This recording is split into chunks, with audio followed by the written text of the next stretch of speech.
Question मेरे पास फ्रेडोलम homogeneous फ्रेडोलम integral equation है। आपको आइगन वैल्यू बतानी है कि आइगन वैल्यू क्या होगी आपके पास। तो यहाँ से phi of x equals to आपके पास है लैम्डा इंटीग्रल वैल्यू 0 टू पाई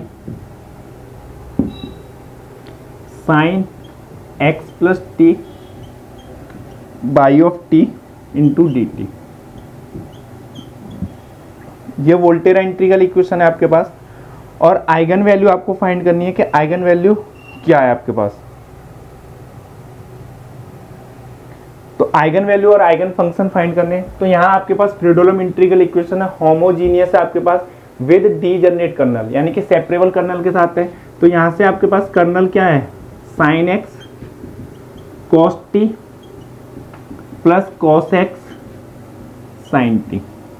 तो यहाँ से आपके पास जो आइगन फंक्शन मिलेगा वो क्या मिलेगा, phi of x equals to lambda times C1 alpha 1x यानी कि sine x plus lambda C2 cos of x. ये आइगन फंक्शन मिलेगा आपके पास। अभी आपको C1 C2 एंड लैम्डा की वैल्यू फाइंड करनी है। तो लैम्डा फाइंड करने के लिए आप मैट्रिक्स डिफाइन करेंगे ए, वो क्या है आपके पास 1 minus lambda alpha 1 1 minus lambda alpha 2 1 minus lambda alpha 1 2 minus 1 minus lambda alpha 2 2। ये तो यहाँ से आप ये वैल्यू फाइंड करेंगे तो ये वैल्यू आपके पास क्या मिलेगी, तो वो फाइंड करते हैं। तो अल्फा 1 1 की वैल्यू आपके पास क्या मिलेगी, यहाँ से integral value 0 to pi alpha 1 into beta 1। तो अल्फा 1 आपके पास साइन एक्स है, बीटा 1 आपके पास क्या है कॉस टी। तो sine t into cos t करेंगे आप, तो sine t into cos t यानी कि 1/2 साइन 2t ये मिलेगा इंटू डी टी। तो यहाँ से आपके पास जो डेरिवेटिव मिलेगा वो इंटीग्रल मिलेगा cos 2t मिलेगा। cos 2 पाई की वैल्यू 1 होती है, cos 0 की वैल्यू 1 होती है। तो ये ओवरऑल आपके पास 0 मिलेगा। यहाँ से सेम अल्फा 2 2 फाइंड करेंगे तो cos x sin t मिलेगा, तो वो भी क्या मिलेगा आपके पास 0 मिलेगा यहाँ से। अब आप अल्फा 2 1 फाइंड करेंगे तो वो क्या मिलेगा आपके पास 0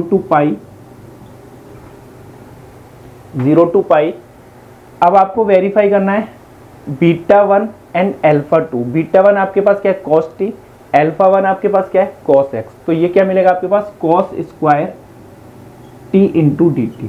तो आपके पास इसको सिंप्लीफाई करेंगे 0 से पाई 1 plus cos of 2t upon 2 into d T, that is pi by 2 मिलेगा प्लस 0 मिलेगा, क्योंकि cos 2t का जो इंटीग्रेशन होगा साइन 2t होगा और वो 0 टू पाई में आपके पास क्या देगा साइन पाई 0 और साइन 0 पे 0। तो वो ओवरऑल क्या देने वाला है 0।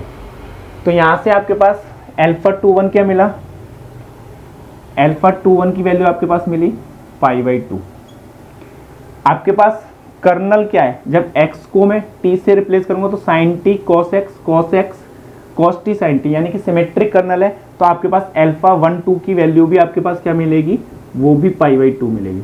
तो यहाँ से जब मैं इस मैट्रिक्स को सॉल्व करूंगा तो वो मिलेगा आपके पास a matrix 0 minus lambda into pi by 2 minus lambda into pi by 2 0। तो यहाँ से जब इसको सिंप्लीफाई करूँगा इसका डिटर्मिनेंट तो 0 minus lambda into pi square by 1 minus lambda alpha into 1 1, तो ये 1 1 मिलेगा आपके पास। तो 1 minus lambda into pi square by 4 equals to 0। तो यहाँ से आपके पास लैम्डा इक्वल्स टू क्या मिलेगा 4 अपॉन पाई स्क्वायर, ये लैम्डा स्क्वायर आएगा 1 माइनस प्लस हो जाएगा, तो lambda square into pi square by 4। तो यहाँ से लैम्डा स्क्वायर इक्वल्स टू क्या आया आपके पास 4 अपॉन पाई स्क्वायर। तो लैम्डा क्या मिलेगा आपके पास प्लस माइनस 2 अपॉन पाई। तो जो आइगन वैल्यू आपके पास वो मिली प्लस माइनस 2 अपॉन पाई।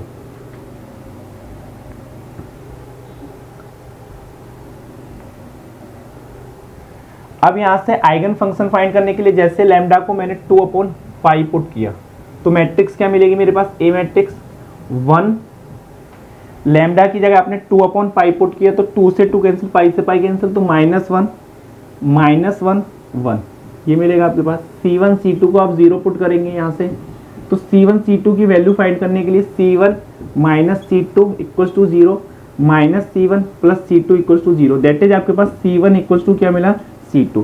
तो आपने जब लैम्डा इक्वल्स टू 2/पाई के करस्पॉन्डेंस आइगन फंक्शन फाइंड करेंगे तो वो क्या मिलेगा, बाई ऑफ एक्स। लैम्डा की जगह आपने 2/पाई पुट करेंगे तो कॉमन आउट, C1 आपके पास C2 के इक्वल है तो C1, तो वो क्या मिला आपके पास sin x plus cos x। तो इस आइगन वैल्यू के करस्पॉन्डेंस जो आइगन फंक्शन मिला आपके पास sin x plus cos x मिला। सेम आप -2/पाई के करस्पॉन्डेंस आइगन वैल्यू फाइंड करेंगे तो वो sin x minus cos x मिलेगा। तो आपके पास जो C एंड D ऑप्शन है वो ट्रू होंगे, रिमेनिंग आर फॉल्स।